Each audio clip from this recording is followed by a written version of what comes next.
अस्सलाम वालेकुम। आवाज़ आ रही है भाई? हेलो। वालेकुम अस्सलाम जी सर।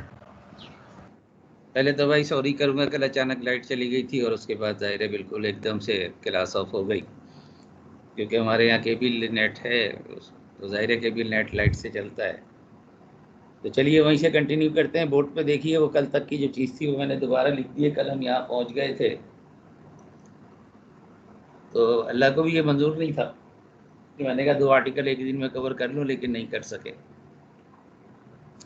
तो इसे देख लीजिए कि यहाँ तक हम कल लिख चुके थे और अब जो आगे इसमें आप देख रहे हैं कि इक्वेशन 2 में ये आमतौर पे जो केस 2 है वो ऐसा ही होगा कि एक टर्म जो है x माइनस वाई है तो दूसरी 2x माइनस 2y है। अगर 2 कॉमन ले लोगे तो वो भी x माइनस वाई बन जाएगी। तो आमतौर पे ये दो टर्म्स जो हैं वो एक दूसरे का मल्टीपल होंगी। तो इसलिए यहाँ पर डायरेक्ट रिप्लेसमेंट है कि x माइनस वाई को आप z पुट कर दें तो 2x माइनस 2y जो है वो 2z पुट हो जाएगा। और जाहिर है जब आप z में x माइनस वाई को z पुट करोगे तो y is a function of x, तो z is also a function of x and y। लेकिन विद रिस्पेक्ट टू जब x डिफ्रेंशिएट करेंगे तो dz अपॉन dx आ जाएगा। तो इसका तरीकाकार केस 2 का तरीकाकार यही होता है कि डायरेक्ट वेरिएबल सेपरेशन हो जाती है। जब आप z पुट कर दोगे डायरेक्टली वेरिएबल सेपरेट हो जाएंगे। जो होमोजीनस था उसमें हमने y is equal to v x put किया। उसके बाद कल जो हमने केस 1 किया था तो पहले हमें x को कैपिटल X प्लस एच से रिप्लेस किया, y को कैपिटल Y प्लस के से रिप्लेस किया। लेकिन ये उसकी बनिस्बत ज़रा आसान हो जाता है कि यहाँ पर डायरेक्ट सब्स्टिट्यूशन एक ही सब्स्टिट्यूशन है और डायरेक्ट सवाल जो है सेपरेट हो जाता है। तो let us substitute z is equal to x minus put z is equal to x minus y. So dz upon dx will be, when you differentiate with respect to x तो ये तो 1 हो जाएगा और ये आपके पास आ जाएगा dy by dx। तो dy by dx को इधर ले जाओ, उसे इधर ले आओ। From here we will have the value of dy by dx is equal to 1 minus dz upon dx। तो एक ये सब्स्टिट्यूशन होगी और एक ये सब्स्टिट्यूशन है इन इक्वेशन 2। इक्वेशन 2 में आप जब ये पुट कर देंगे तो इसी वेरिएबल सेपरेशन का सवाल बन जाएगा। फिर ये dy by dx की जगह पर we have substituted 1 minus dz upon dx and that will be equal to x minus y की जगह पे आपने z पुट कर दिया, 2 अपनी जगह पर है। डिनोमिनेटर में जब 2 कॉमन ले लोगे तो x माइनस वाई बन जाएगा, तो that will be replaced by z and minus 3। तो ये पोजीशन आपके पास आ गई। 1 को इधर ले आए। अब वेरिएबल सेपरेट करना है, जाहिर है सिर्फ z का फंक्शन है लेकिन ये कांस्टेंट भी है, x तो अब इसमें रहा ही नहीं कहीं पर। तो पहले 1 को इधर ले आए या ये करें कि अगेन dz अपॉन dx को इधर ले आओ, इसको इधर ले जाओ, तो आपके पास पोजीशन ये आ जाएगी कि dz upon dx will be 1 minus z minus 2 divided by 2z minus 3।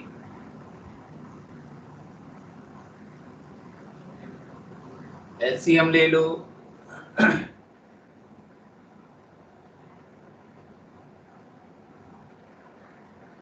That will be 2 minus z minus 3 यहाँ आ जाएगा और इसे माइनस से मल्टीप्लाई करोगे तो ये तो z रहा लेकिन ये प्लस 2 हो गया।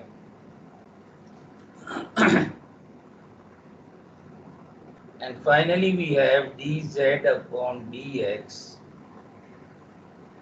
is equal to, तो जाहिर है यहाँ सिर्फ z बचा और यहाँ -1 बचा एंड डिनोमिनेटर अपनी जगह पर है। So you can separate the variables। इसको आप z के साथ ले जाइए तो 2z minus 3 divided by z minus 1 dz, that is equal to dx. Variables are separated, hence integrate. चलो अब जरा इसे तो इंटीग्रेट करके दे दो भाई। तो इंटीग्रेशन अब तक आपको प्रैक्टिस कर लेनी चाहिए। नेक्स्ट वीक आपका क्विज है, मैंने आपको बताया तमाम आर्टिकल जो कल से पहले हमने कवर किए थे। तो ज़रा टाइम ड्यूरेशन का होगा क्विज, आपको सवालात लिखवा दिए जाएंगे, उसके बाद आपको अच्छे खासा टाइम दिया जाएगा कि आप अपना सॉल्व करके और हमें भेज दें।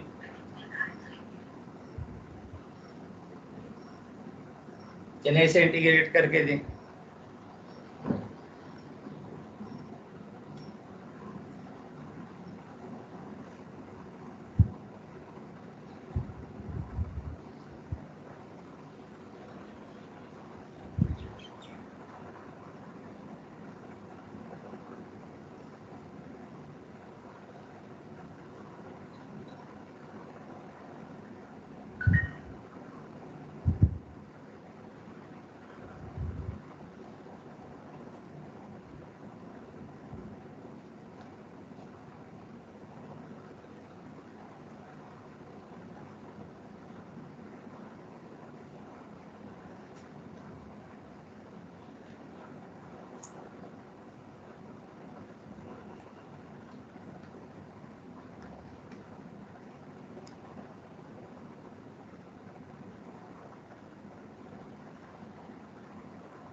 सवाल सर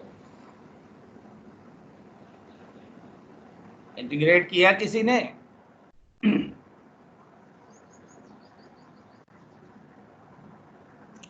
चलो जो इंटीग्रेट कर रहे हैं इसे इंटीग्रेट करें। मैं ज़रा दोबारा रिवाइज कर रहा हूँ। ये कल हम यहाँ तक पहुँचे थे। आज मैंने आपसे कहा कि देखें ये आमतौर पे ये होगा इन सवालात में, केस 2 के सवालात में, क्योंकि ये इक्वल टू का केस है। इक्वल टू जब ही आएगा जब ये दोनों इक्वल आ जाए रेशो। तो आप देख रहे हैं कि हाफ रेशो है तो ये 1 ऊपर से आया है और दोनों से कॉमन निकल के आ गया। तो ये एक दूसरे का मल्टीपल होगा। ये इतना पोर्शन जो है हर सवाल में तकरीबन इसी जैसा, तकरीबन क्या एग्जैक्टली ऐसे ही होगा कि कुछ मल्टीपल होगा किसी ना किसी किस्म का। तो इसलिए जब 2 कॉमन ले लोगे तो यहाँ भी x माइनस वाई आ जाएगा। तो x माइनस वाई को आप रिप्लेस कर दें z से, तो dz अपॉन dx जो है that will be equal to 1 minus dy by dx। तो यहाँ से हमने dy by d x calculate किया है और dy बाई डी एक्स को इससे रिप्लेस कर दिया इस इक्वेशन नंबर 2 में। Equation number 2 imply this 1 minus d z upon d x is equal to ये z आ गया z minus 2 divided by 2z minus 3। ये पोजीशन आ गई आपके पास। तो आप देखें यहाँ पर कहीं भी x नहीं है, तो इसलिए वेरिएबल सेपरेट करना आसान है कि आप इसको उधर ले जाओ, उसे इधर ले आओगे तो 1 माइनस ये हो जाएगा D z upon d x इधर आ जाएगा। सिंप्लीफाई किया तो ये पोजीशन आपके पास आ गई और आपने वेरिएबल सेपरेट कर लिए। जब वेरिएबल सेपरेट कर लिए तो अब आपका काम रह जाता है सिर्फ इंटीग्रेशन का। तो ये मैंने आपसे कहा है कि इसे इंटीग्रेट करके जो ही तो सिंपल सा इंटीग्रेशन है।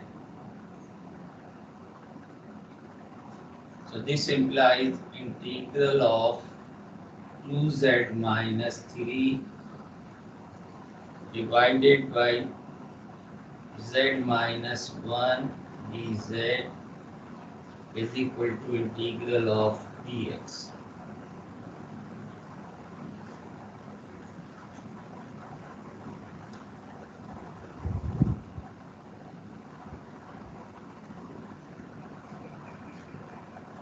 तो इसके लिए मैंने आपसे कहा है कि इसे इंटीग्रेट करके बताओ इसका जवाब।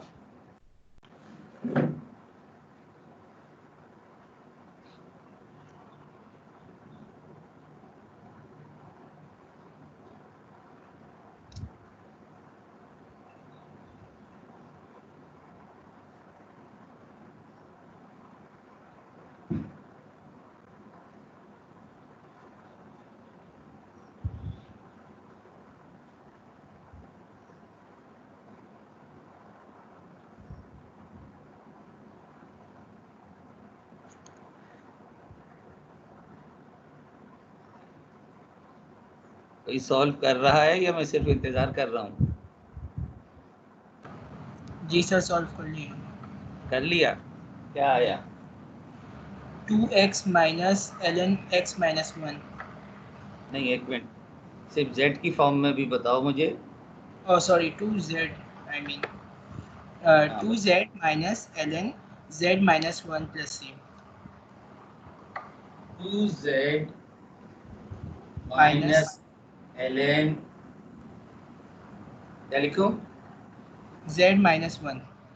z minus 1 and this is equal to x plus c।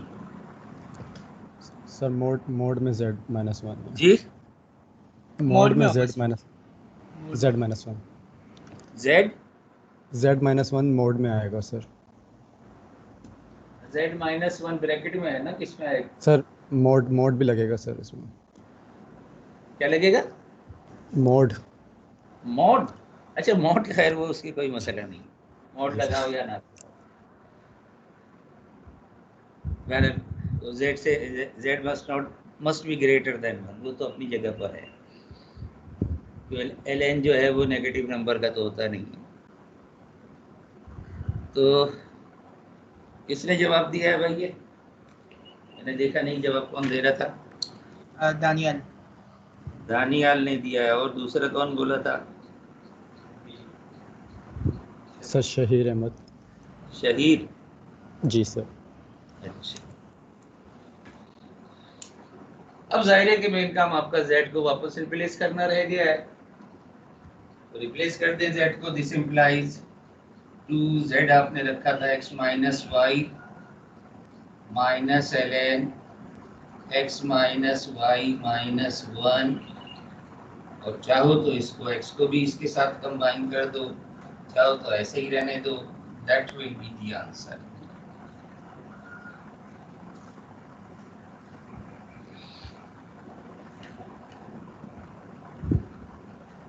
कल वो एक सवाल भी मैं आपको दे रहा था कि घर से कर लीजिएगा, बेहतर है कि उसको। अच्छा, अब एक चीज़ जो मैं कल मैंने आपसे कहा था कि सैटरडे को हम क्लास लिया करेंगे, लेकिन अब पता चला कि पॉलिसी ये है कि पहला जो सैटरडे आएगा, ये पूरी अपने इंस्टीट्यूट की पॉलिसी ये है कि जो सैटरडे कमिंग सैटरडे है उस दिन मंडे का शेड्यूल उस दिन एप्लीकेबल होगा, अप्लाई होगा। तो इस लिहाज से हमारी सैटरडे को मंडे वाला जो शेड्यूल है आपका, वो सैटरडे को, इस सैटरडे को, कमिंग सैटरडे को होगा। मंडे को जो भी आपकी क्लासेज होती हैं वो सारी क्लासेज इस सैटरडे को होंगी, और नेक्स्ट सैटरडे को ट्यूसडे वाला शेड्यूल होगा, और इसी तरह से एक एक सैटरडे आता रहेगा तो एक एक दिन आगे बढ़ता जाएगा। तो इस लिहाज से कम हमारी 2 क्लासेस जो हैं वो एक्स्ट्रा हो जाएंगी other than Monday and Tuesday. तो अच्छा है, कुछ कोर्स कवर हो जाएगा इसी बहाने। तो देखें, अल्लाह खैर करेगा, हम इंस्टीट्यूट में मिलते हैं फिर जब भी मुलाकात हमारी होगी। तो लेकिन क्विज़ है, मिड टर्म है, वो पूरा शेड्यूल जारी कर दिया गया है, तो आपको मिल गया होगा मेरा ख्याल है कि मिड टर्म का भी शेड्यूल उसमें मौजूद है, असाइनमेंट नंबर 1 का भी शेड्यूल मौजूद है। तो उस असाइनमेंट तो मैंने आपको बता ही दिया था कि जो सवालात हम करा रहे हैं और जो आपसे कह रहे हैं कि ये कर लेना, तो ज़्यादा से ज़्यादा 6 सवाल हर एक्सरसाइज के, अगर 6 नहीं है उसमें कम है, ज़्यादा हमने कुछ करा दिए हैं, कुछ छोड़ दिए हैं, तो जितने भी सवाल बचते हैं वो बनाते जाओ, सॉल्व करते रहो और फाइल बनाते जाओ। तो उसके लिए असाइनमेंट की डेट भी दी हुई है, तो वो एंड पॉइंट हम बता देंगे कि कहाँ तक कवर करते हैं, तो वो पहला असाइनमेंट होगा। जो अनाउंसमेंट की डेट उन्होंने दी हुई है शेड्यूल में कि इस दिन अनाउंस करना है असाइनमेंट, तो मैं तो पहले आपको कह चुका हूँ कि बनाते जाइए। तो कहाँ तक बनाना होगा पहला असाइनमेंट, वो हम देखेंगे अपना कारकर्दगी के कहाँ तक पहुँच पाते हैं, उसको देखते हुए हम क्लोज करा देंगे। तो साथ साथ करते जाओ ये सवाल। अच्छा, तो अब एक सवाल मैं आपको दे रहा हूँ कल वाले आर्टिकल का और एक सवाल इस आर्टिकल का। तो कोई ना कोई ये सवाल वैसे तो सारे ही करने हैं आपको, लेकिन ये है कि अगर नेक्स्ट क्लास में आप मुझे इसका आंसर बता देंगे तो कम से कम ये हो जाएगा कि हाँ ये सवाल तो आपने ट्राई किया। तो केस 1 का सवाल, केस 1 का पहला सवाल किया था, तो केस 1 का क्वेश्चन नंबर 2 ले लो। dy/dx is equal to y minus x plus 1 upon y plus x plus 5। तो ये है केस 1 का सवाल। सर ये एक्सरसाइज कौन सी है? ये देखें, एक्सरसाइज नहीं है, ये जो हमने आपको शीट दी हुई है, पहला ही जो पेज है उस पेज पे ये केस 1 और केस 2 के ये सवालात लिखे हुए हैं, क्योंकि जो एक्सरसाइज में ये सवालात आपकी नहीं है, ठीक है। तो कुछ सवालात हमने जो मेंशन किए हुए हैं वो आपकी इस बुक में नहीं है, ये दूसरी बुक से लिए गए सवालात हैं, इसलिए ये सवालात वहाँ हमने मेंशन कर दिए हैं पहले पेज पर।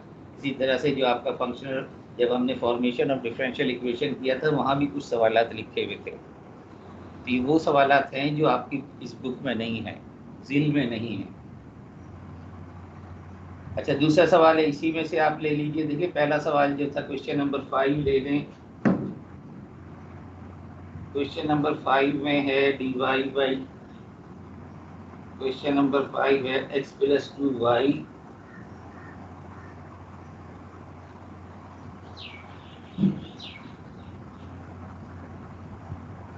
dx - dy। तो इसको जाहिर है पहले सेपरेट करना होगा आपको, and this is equal to dx + dy। तो पहले dx के कोफिशिएंट इकट्ठे करो, dy के कोफिशिएंट इकट्ठे करो, तो वो वाली फॉर्म बन जाएगी जो अभी हमने पहले लिखी हुई थी। इसके बाद जो है हमारा जो नेक्स्ट आर्टिकल है वो है लीनियर इक्वेशन।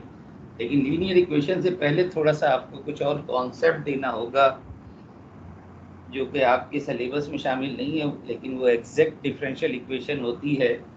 तो एग्जैक्ट का चूँकि यहाँ कॉन्सेप्ट यूज़ होता है, तो पहले मैं आपको एग्जैक्ट डिफरेंशियल बता दूं कि एग्जैक्ट डिफरेंशियल या टोटल डिफरेंशियल क्या होता है, उसके बाद फिर हम लीनियर डिफरेंशियल इक्वेशन पे आएंगे।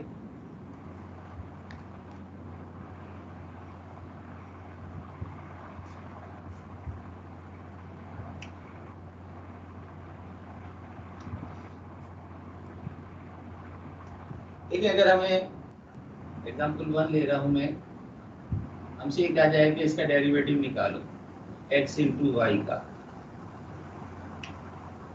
Differentiate this with respect to x। तो क्या लिखूं मैं, क्या होगा इसका फॉर्मूला? x * y का formula, derivative of x * y,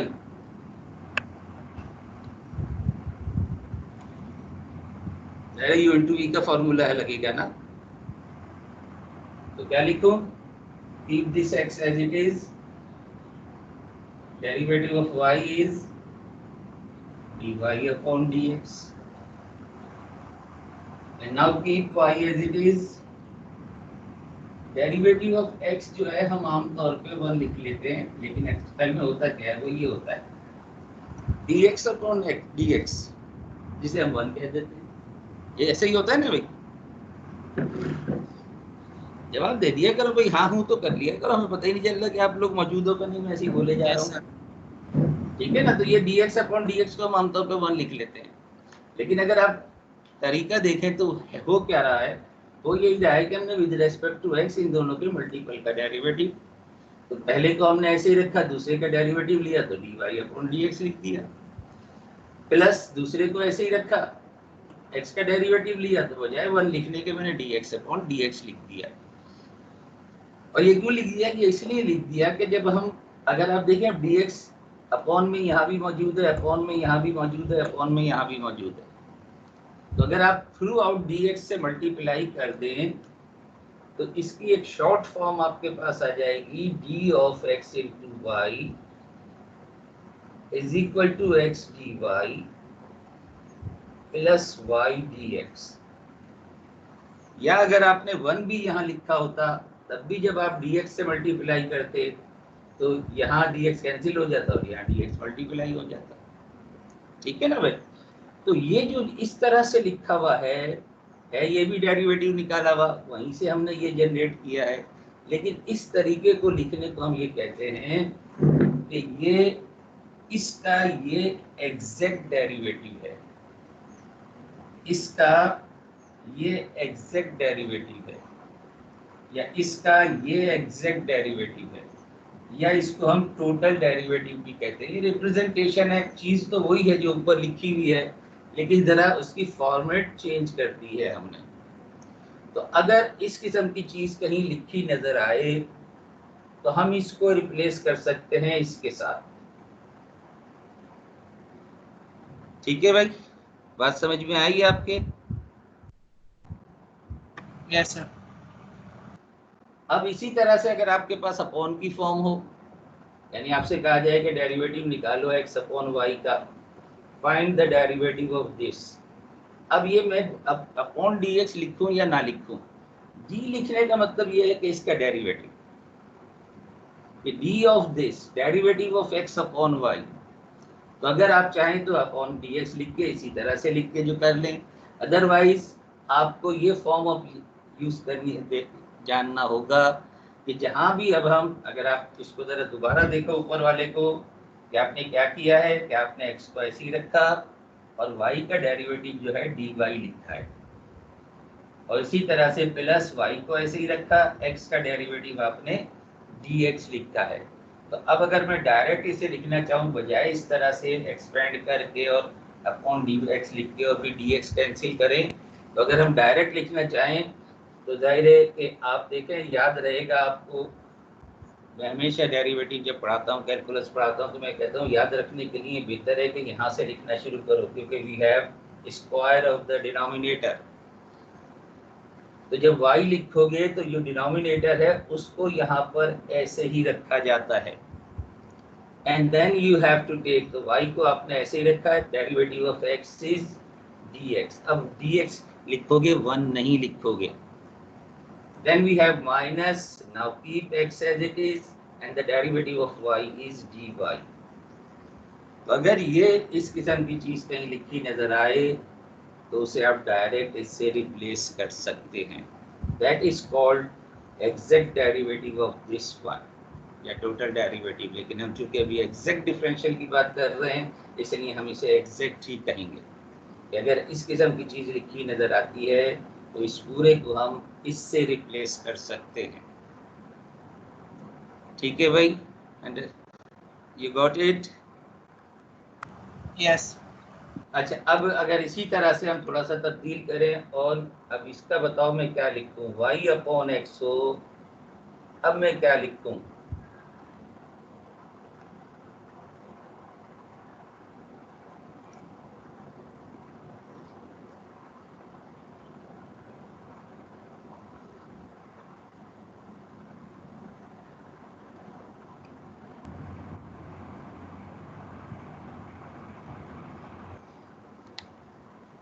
इससे आगे क्या लिखूं भाई बताओ?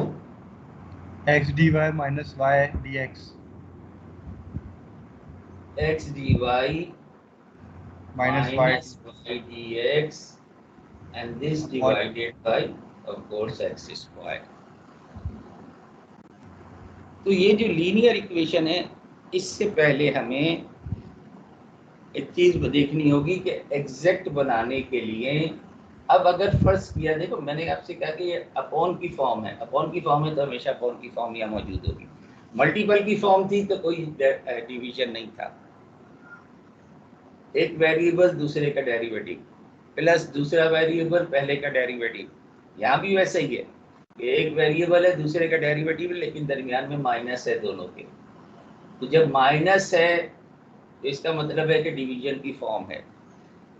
तो जरा इस चीज को गौर से सुनना कि लेट्स से कि मेरे पास ये अपॉन वाई स्क्वायर लिखा हुआ नहीं है, मेरे पास ये लिखा हुआ कहीं से आ गया। तो इसको देख के मुझे अंदाजा होना चाहिए कि दरमियान में चूंकि वायरस माइनस है और एक वेरिएबल और दूसरे का डेरिवेटिव लिखा हुआ है, तो ये डिवीजन की फॉर्म होगी। ये नहीं है हमारे पास, हमें इसे रिप्लेस करना है। तो ये एग्जैक्टली तो इसके बराबर नहीं है, इसका मतलब है कुछ कमी है, एग्जैक्ट बनाने के लिए कुछ कमी है। उस कमी को हमें मालूम होना चाहिए कि जो पहला वाला लिखा हुआ है, चूंकि इसका स्क्वायर डिनोमिनेटर में होता है, पहले जो लिखा हुआ है उसका स्क्वायर डिनोमिनेटर में होता है, लिहाजा इस पूरे को हमें वाई स्क्वायर से डिवाइड करना पड़ेगा या 1/y स्क्वायर से मल्टीप्लाई करना पड़ेगा। तो हम उसको रिप्लेस कर सकते हैं इससे। At the moment this is not equal to this one. समझ रहे हैं ये बात को आप? तो ये जो हम अपनी तरफ से मल्टीप्लाई या डिवाइड करेंगे, this is called integrating factor. ये डेफिनेशन लिख लो जरा, integrating factor.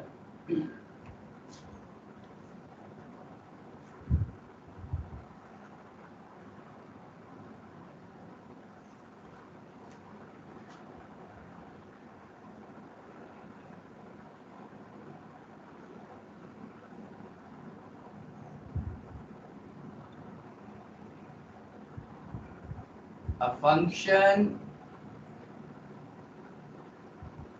f of x y, कहेंगे मुझसे f of x y हो सकता है इन दोनों का मल्टीपल सिर्फ y ना हो, कुछ दोनों का मल्टीपल भी कोई ऐसा केस आ जाए।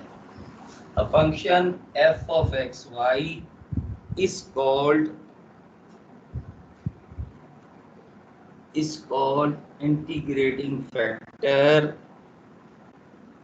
A function f of x y is called integrating factor.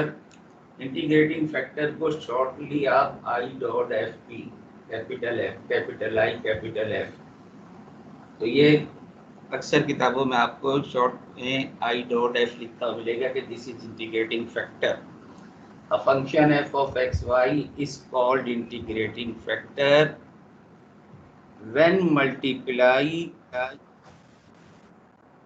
is called integrating factor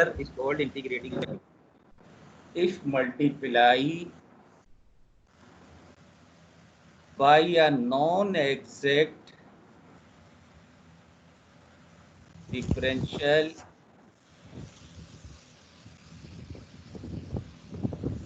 it will make it exact differential। कि ऐसा फैक्टर जो नॉन एग्जैक्ट को एग्जैक्ट बना दे। तो इस केस में फॉर एग्जांपल, इस केस में इसको यहाँ दोबारा लिख लो। For example dy by dx d of x upon y, या पहले सिर्फ वो लिखो, राइट हैंड साइड लिखो, y dx minus x dy is not exact। y dx minus x dy is not exact but when multiply by 1 upon y square,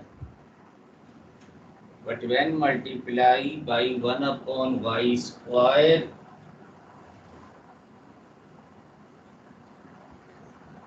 it becomes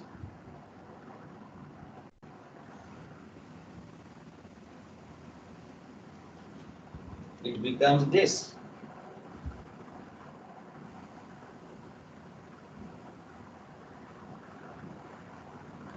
which is exact of d of x upon y.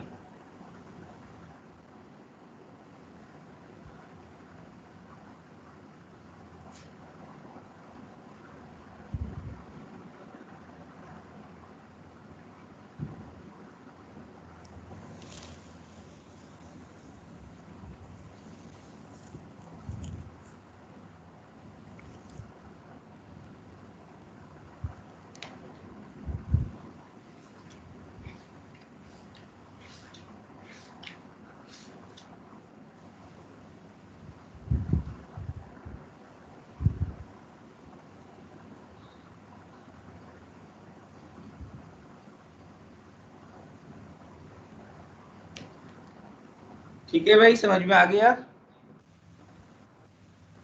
दोबारा देख लें। इस किस्म की combination बहुत सारी हो सकती है। ये तो मैंने चंद एग्जांपल, 3 एग्जांपल आपको कराई हैं। मल्टीप्लिकेशन की फॉर्म इस तरह भी हो सकता है कि d of x square y cube,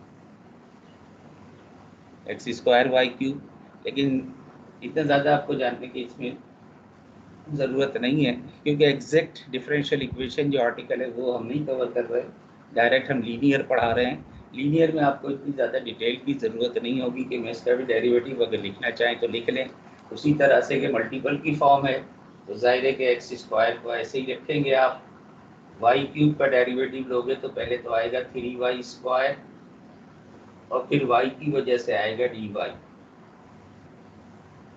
plus, अब वाई क्यूब को आपने ऐसे ही रखा, एक्स स्क्वायर की वजह से आया 2x और x की वजह से आया dx, so that will be exact of 3x square y square dy plus 2xy cube dx।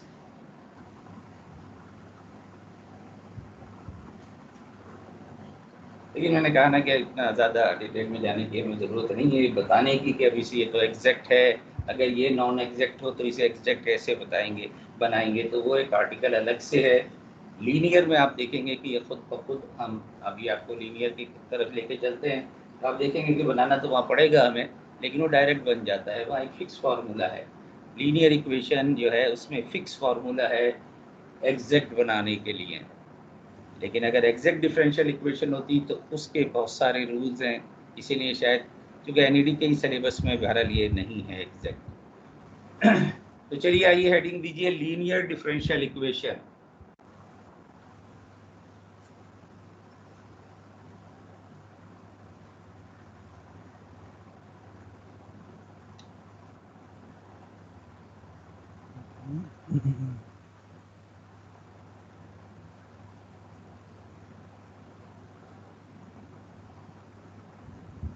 Linear differential equation, an equation of the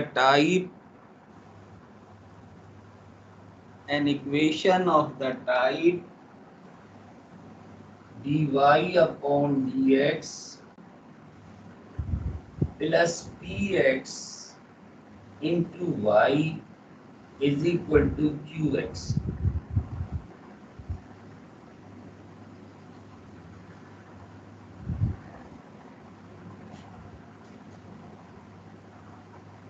An equation of the type dy by dx plus px into y is equal to qx, where px and qx are simple function of x। y अलग से multiply हो रहा है, अब function of x कुछ भी हो। तो दोबारा रिपीट कीजिएगा। Px and Qx are simple function of x. y अलग से मल्टीप्लाई हो रहा है यहाँ पर, यहाँ नहीं है y, इस तरह प्योरली फंक्शन ऑफ x होगा। px के साथ y है और dy by dx का भी देखें आप कोफिशिएंट 1 है।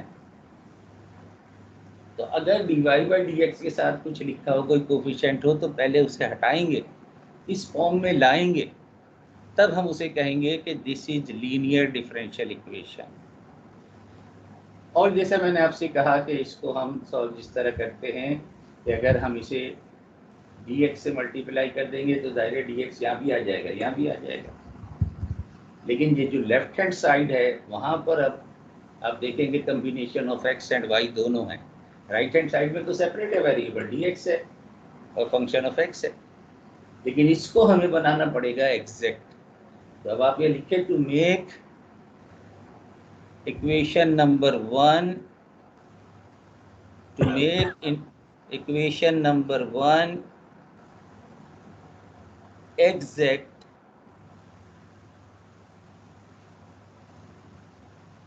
we have to multiply the equation by integrating factor। देखेंगे मैं आई डॉट एफ यूज कर रहा हूँ,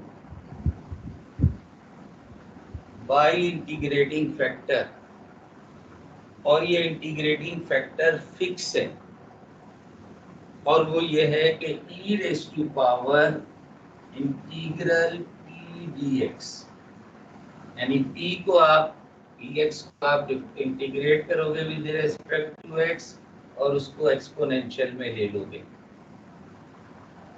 तो ये जो इंटीग्रेटिंग फैक्टर है ये लीनियर के लिए फिक्स है, हमेशा आप इस फॉर्मूले से निकालेंगे।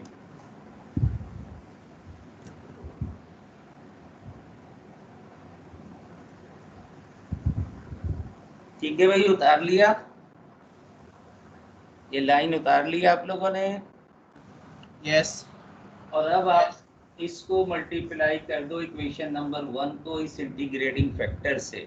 तो मैं ये चीज यूज नहीं कर रहा, सिंपलिसिटी के लिए just I dot F dot use कर लें।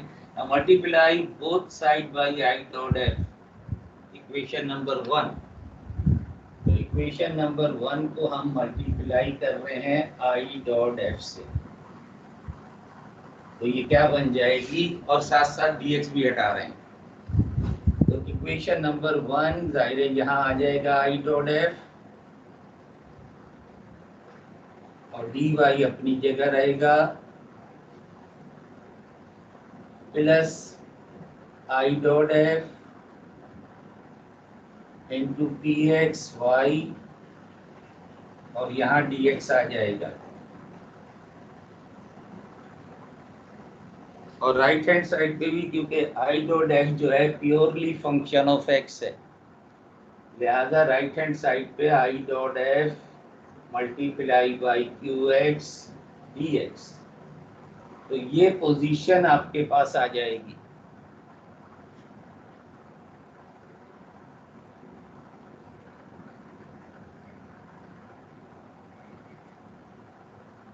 ठीक है ना, हर टर्म को इक्वेशन नंबर 1 की हर टर्म को हमने आई डॉट एफ से मल्टीप्लाई कर दिया और साथ साथ dx को से भी मल्टीप्लाई कर दिया। तो वहां से dx खत्म हो गया, यहाँ dx आ गया, यहाँ dx आ गया। आई डॉट एफ सबके साथ है।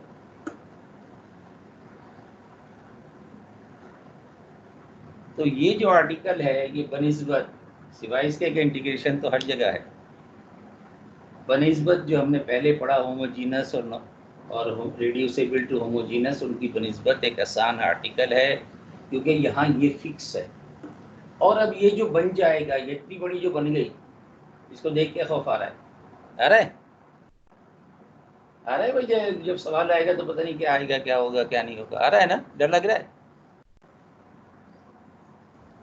लेकिन इसकी बड़ी बात यह है कि इसमें डरने की जरूरत नहीं है, क्योंकि ये जो भी आए वो जो मैं दिखा रहा था डी ऑफ एक्स, वो भी देखने की जरूरत नहीं है, आप डायरेक्ट लिख दो। क्या लिख दो? लेफ्ट हैंड साइड हमेशा डी होगा, एग्जैक्ट होगा integrating factor multiply by y के। बस इस लिहाज से ये जरा जो कॉम्प्लिकेटेड टर्म लिखी नजर आ रही है बहुत सिंपल हो जाती है। तो ये एग्जैक्ट डेरिवेटिव होगा हमेशा हर सवाल में, जो भी इंटीग्रेटिंग फैक्टर आया है ये इंपॉर्टेंस रखता है। लेकिन यहाँ ज़ाहिर फंक्शन ऑफ एक्स है जिसे आपको इंटीग्रेट करना होगा, जो थोड़ा सिंपल भी हो सकता है, थोड़ा टिपिकल भी हो सकता है इंटीग्रेशन, क्योंकि ये तो dx है, जस्ट लाइक dx। dx का इंटीग्रल क्या होता है? हाँ भाई, इंटीग्रल ऑफ dx क्या होता है? क्या लिखूंगा मैं इधर? x। जस्ट x होगा ना। तो जाहिर है डी और ये एंटी डेरिवेटिव कहते हैं ना इसे, इसीलिए कहते हैं कि ये डी और ये कैंसिल हो जाएगा, just you will have this one. तो जाहिर है जब इसे इंटीग्रेट करोगे तो डी और इंटीग्रल कैंसिल हो जाएगा, ये डायरेक्ट लिख दें आप, इसे इंटीग्रेट करना होगा, ठीक है ना। तो left hand side will become exact of this one, और यहाँ जो भी है वो फंक्शन ऑफ एक्स है, और उसको इंटीग्रेट करना विद रेस्पेक्ट टू एक्स। जाहिर है वेरिएबल सेपरेट हैं, इसको आप एज अ सिंगल वेरिएबल समझो, सिंगल वेरिएबल है ये। तो जाहिर है डी ऑफ सिंगल वेरिएबल जब आपके पास हो तो you just write this as x, तो इंटीग्रेट हो जाएगा। तो इन दोनों के कम्बिनेशन को एक वेरिएबल तस्वुर करना, जैसे हमने ये एग्जैक्ट यहाँ लिखा था x upon y d of x, अगर आपके पास इसी तरह से ये हो d of x upon y, तो यहाँ देखने में तो अंदर दो आपको वेरिएबल नज़र आ रहे हैं, लेकिन चूंकि ये एग्जैक्ट फॉर्म में है लिहाजा जब इसको इंटीग्रेट करोगे तो आपके पास x अपॉन वाई ही आएगा। तो यूँ कह लें आप कि डेरिवेटिव को एंटी डेरिवेटिव ने कैंसिल कर दिया, you just have x upon y. तो इसी तरह से डी और इंटीग्रल कैंसिल होके जो भी लिखा हुआ है ये एज इट इज आ जाएगा। दोबारा देख लो इसे, लीनियर डिफरेंशियल इक्वेशन को ये फॉर्म होगी हमेशा। पहले ये फॉर्म बनाएंगे, अगर ऐसी फॉर्म ना हो तो पहले आपको हो सकता है इधर उधर करना पड़े टर्म्स को, ये फॉर्म बनाएंगे। राइट हैंड साइड पे हमेशा फंक्शन ऑफ एक्स होना चाहिए, सिर्फ फंक्शन ऑफ एक्स। अगर यहाँ वाई है तो उसे हटाना पड़ेगा, कांस्टेंट हो सकता है, एक्स की पावर हो सकती है, कुछ भी हो सकता है फंक्शन ऑफ एक्स। लेकिन यहाँ पर जो दूसरी चीज़ है वो है कि d y by d x का कोफिशिएंट हमेशा 1 होना चाहिए। अगर वहाँ कुछ लिखा हुआ है तो पहले उसे रिमूव करो। कंपेयर करेंगे हम इसके साथ कि अब क्या है पी एक्स और क्यू एक्स।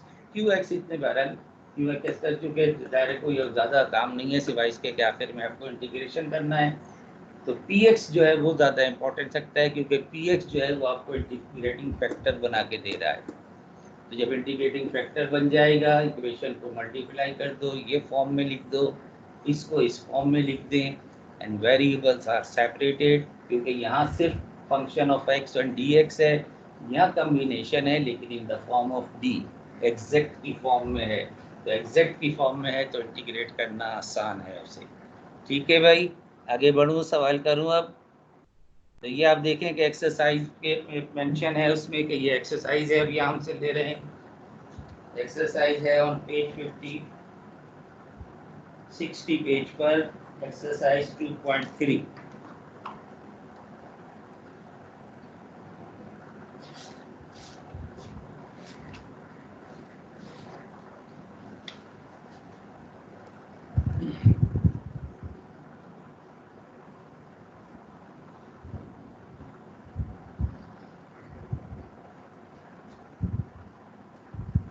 देखिए कुछ सॉल्व एग्जाम्पल भी मेंशन है, तो इनको आप सॉल्व एग्जाम्पल भी आप देख लीजिएगा। ये एक्सरसाइज है 2.3, पेज नंबर है 61। तो क्वेश्चन नंबर 1 तो वेरी सिंपल है, तो 2 सवाल कर लेते हैं, टाइम अभी है हमारे पास कि हम 2 कर सकते हैं। क्वेश्चन नंबर 1 तो is very simple one, d y upon d x is equal to 5y. That is for equation 1.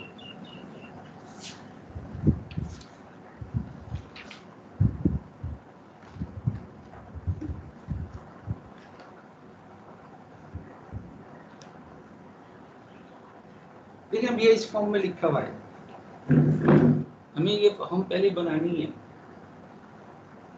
तो आप देख रहे हैं यहाँ सिर्फ दो टर्म है, एक dy बाई dx है और एक 5y है। तो y को तो राइट पे नहीं होना चाहिए, y को तो इसके साथ होना चाहिए।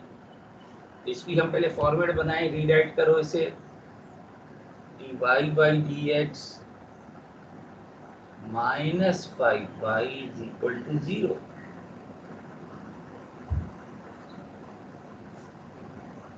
अब आपको कंपेयर करना है उसके साथ, तो यहाँ कोफिशिएंट 1 है, सही है। अब देखिए y के साथ क्या लिखा हुआ है, उसे हम कहते हैं px। तो ये सिंपल कांस्टेंट है या x का फंक्शन नहीं है। Here p of x y के साथ जो भी लिखा है that will be px minus 5।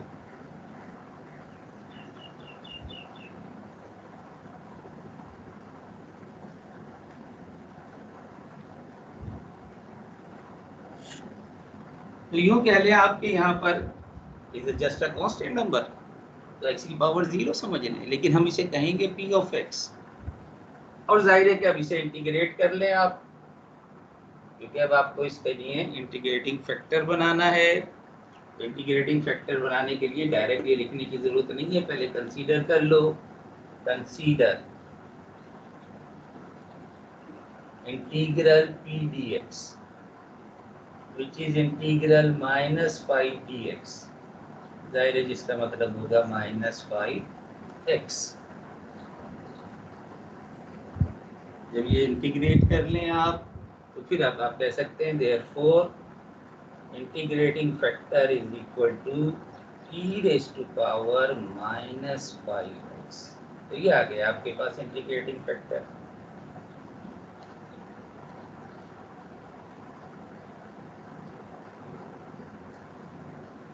अच्छा यहाँ लिख दो, ये भी लिख दो कि qx जो है वो 0 है, qx इज 0। तो जाहिर है राइट हैंड साइड पे तो फिर कुछ रहेगा ही नहीं ना, इंटीग्रेटिंग फैक्टर से मल्टीप्लाई करोगे तो भी 0 हो जाएगा।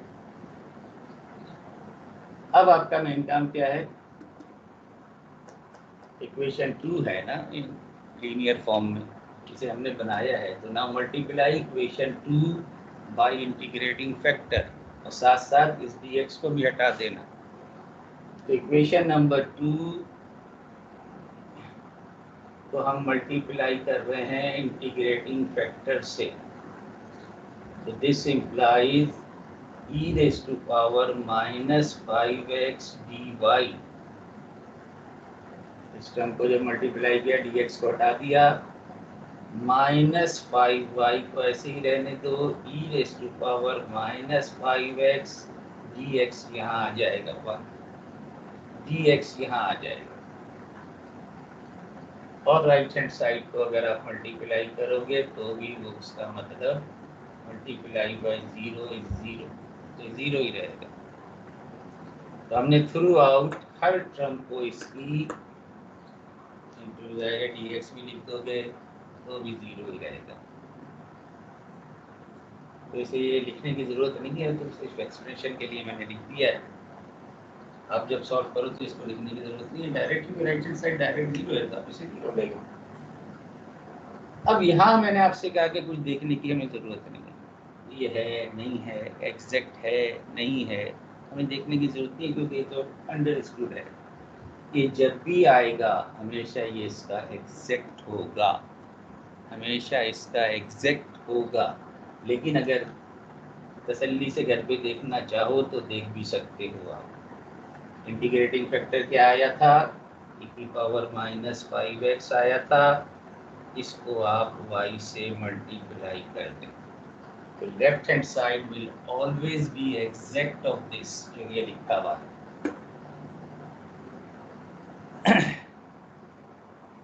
ठीक है भाई, कोई मसला तो नहीं है? मसला है तो पूछ लो अभी।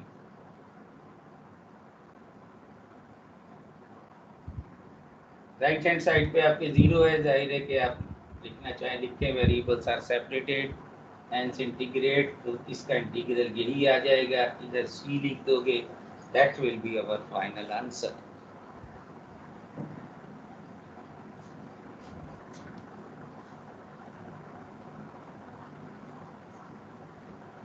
राइट हैंड साइड हमारे पास 0 है, इसलिए लिख दे सेंटेंस, कोई हर्ज नहीं है उसमें कि variables are separated and integrate. तो this implies integral of d of e raised to power minus 5x into y is equal to integral of 0, चाहो तो लिख दो, अदरवाइज डायरेक्ट आप c यूज कर सकते हैं। तो e raised to power minus 5xy is equal to c। Answer ये भी हो सकता है, आंसर आप अगर इस नेगेटिव को उधर ले जाओगे तो ये भी हो सकता है बुक में आंसर आपको ये बता दूँ, ये दोनों अपनी जगह सही है, क्योंकि इसको हम इधर ले आएंगे तो पॉजिटिव पावर हो जाएगी।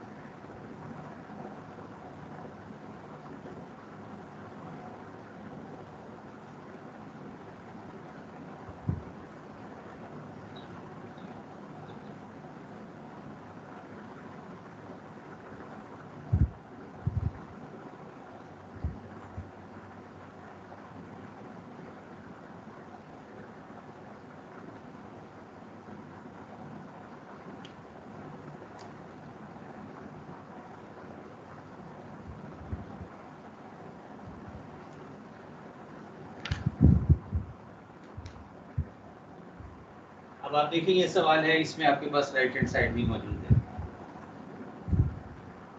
तो वैसे तो इसे आपको ट्राई करना चाहिए, मैं ज़रा इससे और ज़रा हैवी सवाल ले लूँ तो ज़्यादा बेहतर है। तो टाइम हमारे पास अब तकरीबन आधे घंटे से कम है, तो चलिए कंपेयर करें इसे। एयर तो यहाँ लिख लें, एक सेंटेंस लिख लें, this is linear differential equation where px is y का कोफिशिएंट क्या है, +1 है, जस्ट 1। qx मैंने कहा ना, ज़्यादा लिखना चाहे लिख लें, लेकिन ज़रूरत नहीं है इसकी। ज़रूरी जो है वो ये px है। y के साथ जो भी लिखा हुआ है बशर्ते कि यहाँ 1 हो, तो दैट विल बी px। और जाहिर है जब इसे इंटीग्रेट करोगे, integral of px dx is equal to integral of 1 dx is just x। Therefore integrating factor आपके पास आ जाएगा e raised to power x।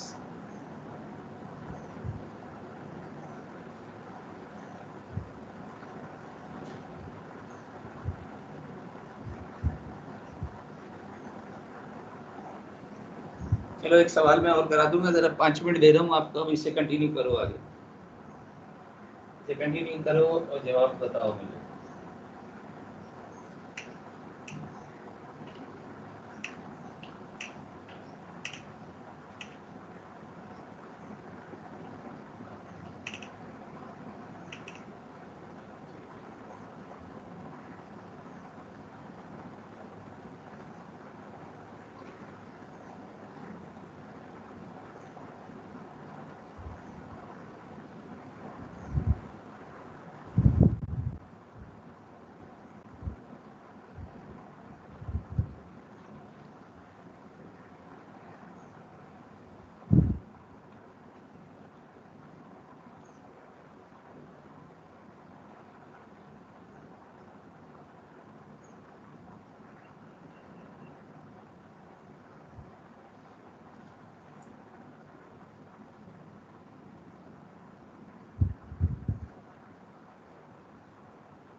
आया भाई किसी का आंसर?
जी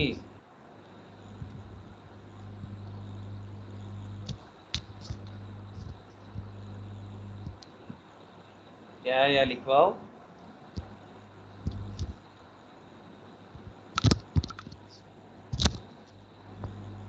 सर सी टर्म से पहले जो आंसर आ रहा है ना वो d bracket e x y is equal to e three x e की power x is equal to e three x e x c x. E x. हाँ सी इंटू ई x आ गया ना। तो ये देखें आप, यहाँ 3x है तो ई एक्स कैसे आया? सर ई एक्स जो है वो उसकी जो क्यू एक्स बना था ना, हाँ सॉरी हाँ 3x है। नहीं, 3 के साथ ई एक्स ये भी तो मल्टीप्लाई हुआ था। जी सर ये भी है ना, तो इसको मल्टीप्लाई को तो ये ई एक्स और multiply by E three x बन जाएगा ना। नहीं ना, ये e पावर क्या होती है? when we multiply a raised to power e की पावर 3x है और मल्टीप्लाई बाई e की पावर x है, तो e की पावर क्या बन जाएगी? 4x। 4x बन जाएगी ना। जब इंटीग्रेट करोगे तो क्या आएगा? जी सर। चलो मैं लिख देता हूँ। तो जब आप इक्वेशन नंबर 1 को इसे मल्टीप्लाई करोगे, इक्वेशन नंबर 1 को जब मल्टीप्लाई करोगे, that will be the form dx dy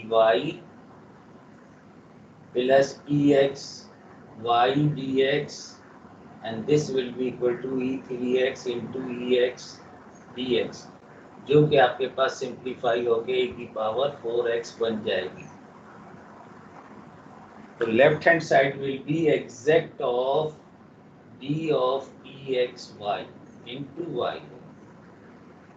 ये कंफ्यूज नहीं होना कि y जो है पावर में नहीं है, e के मल्टीप्लाई हो रहा है, e x से y मल्टीप्लाई हो रहा है। और इस तरफ आपके पास है e की power 4x dx। Variable separate है, इंटीग्रेट कर दो।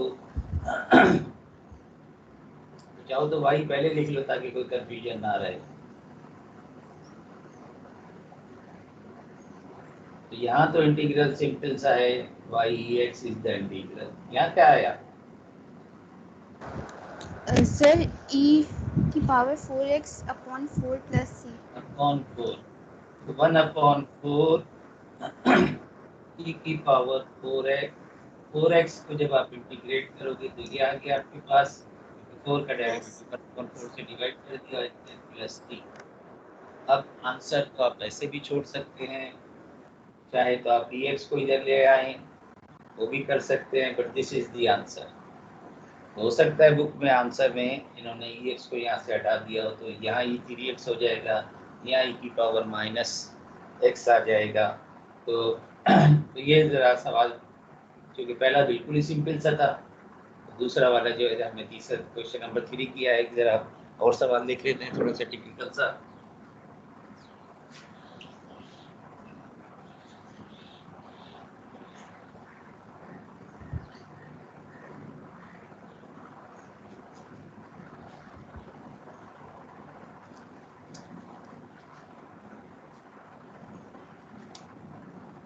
क्वेश्चन नंबर 11,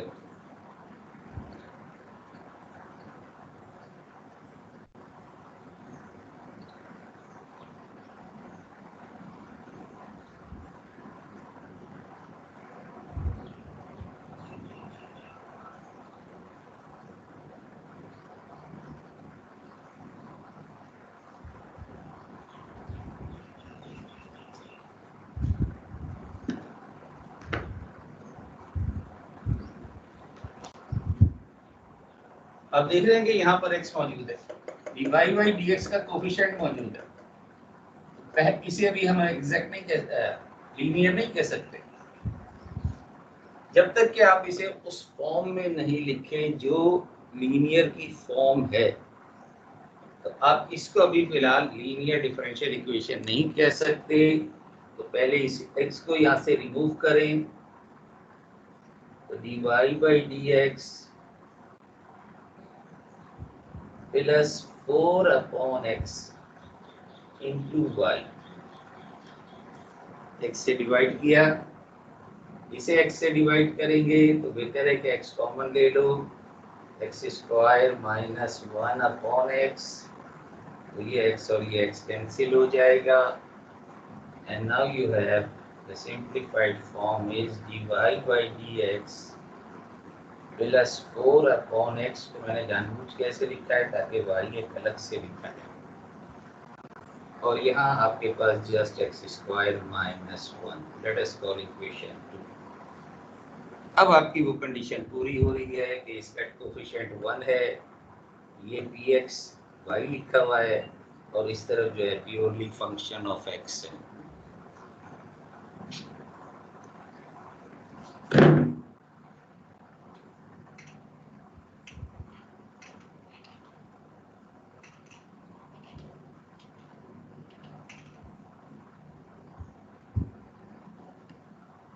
तो यहाँ पे रिमार्क लिख लें, this is linear differential equation, this is linear differential equation, and here px is 4 upon x। मैंने आपसे कहा है कि y के साथ जो कुछ भी लिखा हुआ हो, चाहे पॉजिटिव हो तो पॉजिटिव, नेगेटिव हो तो उसे भी हम इसमें शामिल करेंगे। Here px is this, consider p dx 4 into dx upon x, which is equal to 4 ln x, which is equal to ln x की power 4। So therefore, integrating factor is equal to e raised to power ln x power 4, which is just x4। Integrating factor आपके पास x4 आया है।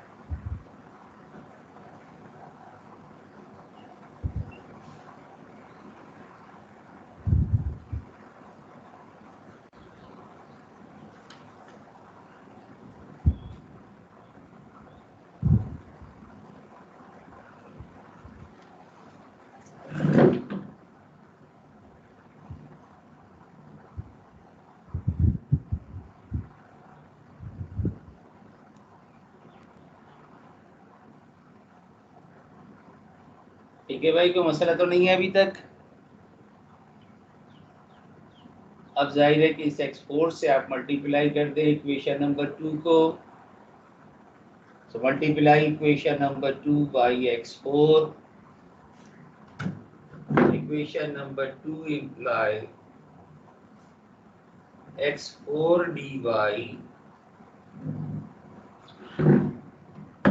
plus 4 upon x, x4 into 4 upon x into y, and this is equal, और dx भी आ जाएगा इसके साथ, and this is equal to x4 multiply by x square minus 1 into dx। तो हमने इक्वेशन नंबर 2 को इंटीग्रेटिंग फैक्टर से multiply करके लिख दिया, साथ साथ dx भी हटा दिया। जरा रीराइट कर लें इसे, सिंप्लीफाई हो रहा है, कुछ सिंप्लीफाई करके लिख लें, x4 dy plus 4x cube into y dx is equal to, इसे भी बेहतर है कि ओपन कर लो ताकि इंटीग्रेशन आसान हो जाएगा।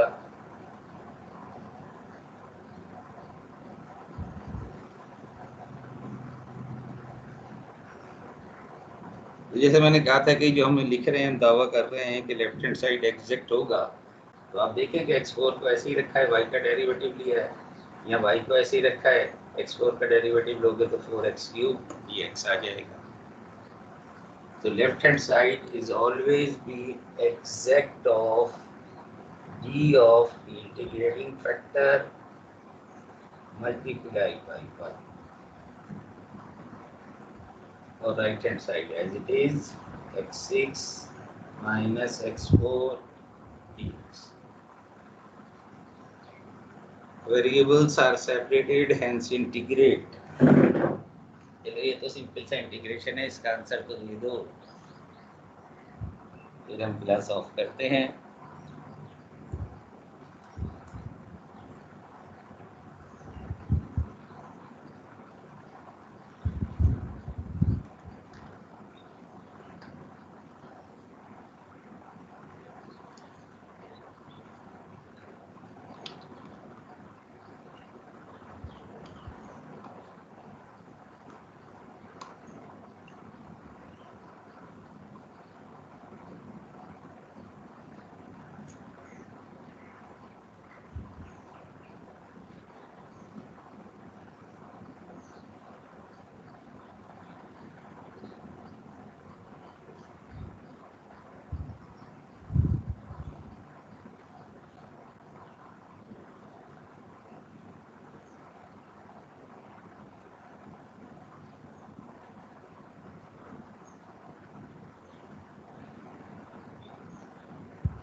आंसर आया?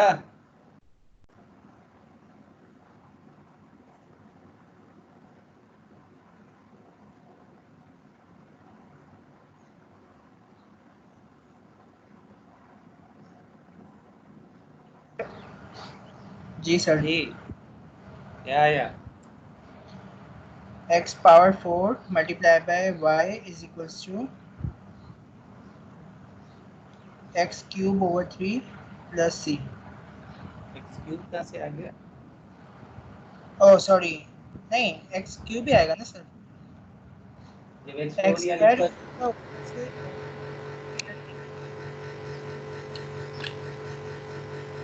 हाँ क्या लिखो?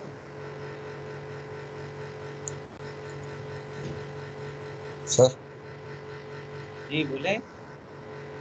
वो x की पावर 7/7 माइनस x की पावर 5/5 अरे जब आप इसे इंटीग्रेट करोगे तो x7/7 minus x 5/5 5/5 end of course plus.